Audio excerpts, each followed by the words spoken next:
కార్తీక పురాణం 7వ అధ్యాయం శివకేశవార్చన విధులు. వశిష్ఠ మహాముని ఇట్లు చెప్పుచున్నారు. ఓ జనక మహారాజా, వినుము. కార్తీక మహత్యము ఇంకా చెప్పెదను. ప్రసన్న చిత్తుడవై వినుము. కార్తీక మాసమునందు ఎవరు కమలముల చేత పద్మపత్రాయ దాక్షిణుడైనటువంటి శ్రీహరిని పూజింతురో వారి ఇంట పద్మవాసిని అయిన లక్ష్మీదేవి నిత్యము వాసము చేయను. ఈ వాసములో భక్తితో తులసీ దళములతోనూ జాతి పుష్పములైన జాజి, మందార, పున్నాక, చంపక ఇత్యాదులతోనూ శ్రీహరిని పూజించువాడు తిరిగి భూమి మీద జన్మించడం.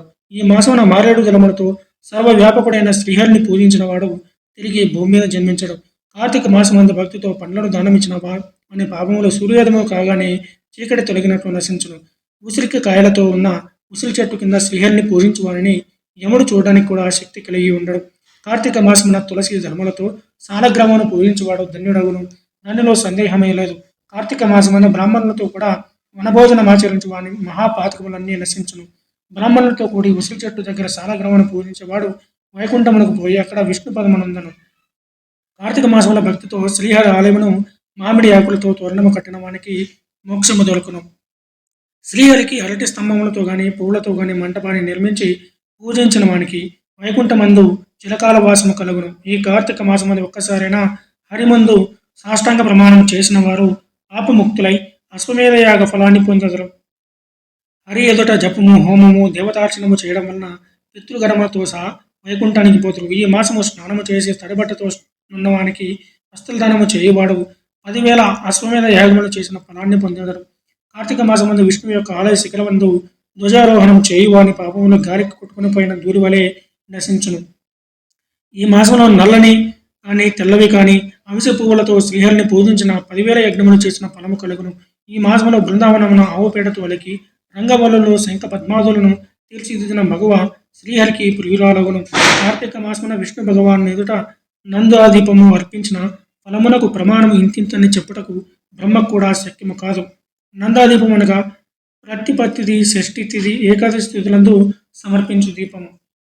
ఈ నందాదీపం నశించినచో ఫలితభ్రష్టుడగును. కాబట్టి నువ్వులతో, ధాన్యముతో, అవిసె పువ్వులతో కలిసి నందాదీపమును శ్రీహరికి సమర్పించవలను. కార్తీక మాసమందు శివునికి జిల్లేడు పువ్వులతో అర్చన జరిపినవాడు చిరకాలము జీవించి చివరకు మోక్షమును పొందగలడు.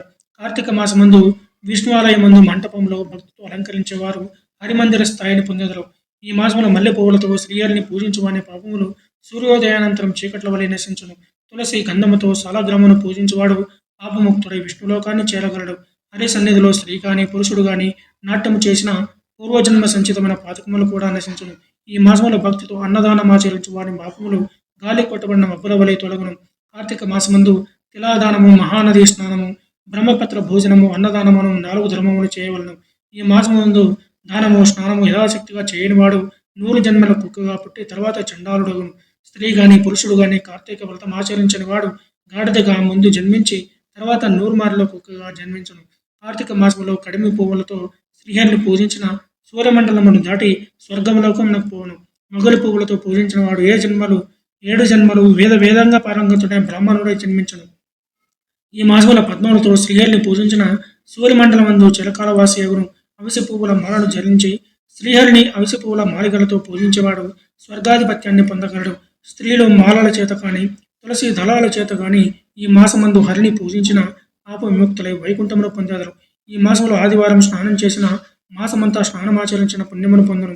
ఈ మాసమున శుక్ల ప్రతిపత్తి నాడు, పూర్ణిమ నాడు, అమావాస్య నాడు ప్రాతఃస్నానం ఆచరించిన ఆసక్తులు పూర్ణ ఫలము పొందగలరు. అందుకు కూడా శక్తి లేనివారు కార్తీక మాసమందు 4 రోజులు కార్తీక మహాత్మ్యము వింటే స్నాన ఫలము కలిగి పాపములు నశించును. ఈ మాసంలో ఇతరులు సమర్పించిన దీపమును చూసి ఆనందం పొందేవారి పాపములు ఏ సందేహము లేకుండా నశించును. ఈ మాసమందు ఇతరులకు హరిపూజకై త్రికరణ శుద్ధిగా సహాయం చేయువాడు స్వర్గమును పొందను. ఈ మాసంలో భక్తితో గంధ, పుష్ప, ధూప, దీపాదుల చేత హరిని పూజించిన వాడు వైకుంఠాన్ని పొందను. 7వ అధ్యాయం సమాప్తం. స్వస్తి.